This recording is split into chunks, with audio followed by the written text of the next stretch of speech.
Picture this. You walk into a classroom and nobody even notices the computers because they're as unremarkable as chairs. Sounds almost futuristic, right? I've actually wondered about that. These days, every new app or gadget gets fanfare. But what if technology just blended into the background? Today, we're diving into Stephen Bax's vision for the future of computer-assisted language learning.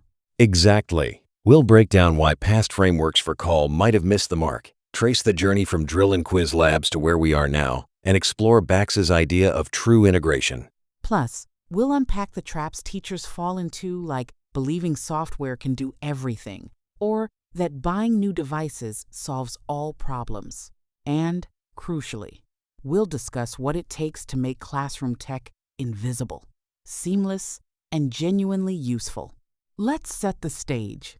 So, Bax starts by pointing out that most histories of call are basically lists of hardware. Remember those timelines? First, language labs, then CD-ROMs, then internet tools. Those always make it sound like progress just means fancier machines. Bax thinks that's missing the point. He says what really matters is how technology connects with teaching methods and daily classroom life. Right, because just adding a shiny new tool doesn't automatically improve learning. Bax argues we need a framework that's about pedagogy, how we actually use tech, not just what's plugged in.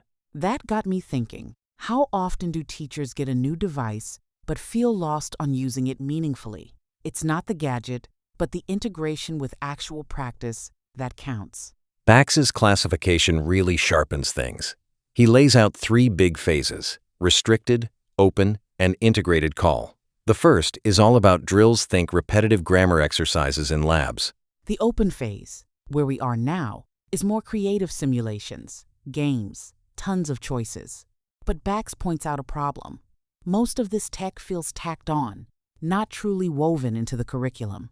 Exactly. He says we haven't reached integrated call, where technology is so natural we stop noticing it.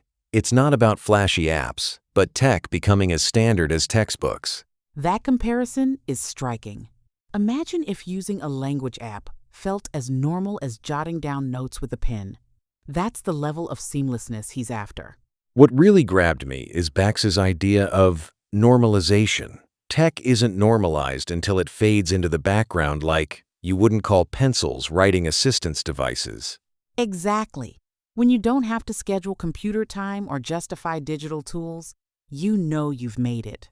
Call becomes invisible because it's embedded everywhere. He even argues the term call should disappear once we reach that point. It's a bold goal technology, treated as just another teaching tool, not the star of the show. But to get there, we have to rethink our approach. That brings us to some pretty common mistakes educators make on this journey. Here's where Bax gets critical. Too many people fall for the omnipotence fallacy, believing software alone can solve all learning problems. And just as often, there's the sole agent fallacy. That's when schools assume buying new tech guarantees better results without changing teaching methods or understanding learner needs.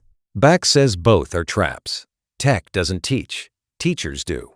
Software is just a tool, not a magician. Integration is about fitting tools to real classroom contexts.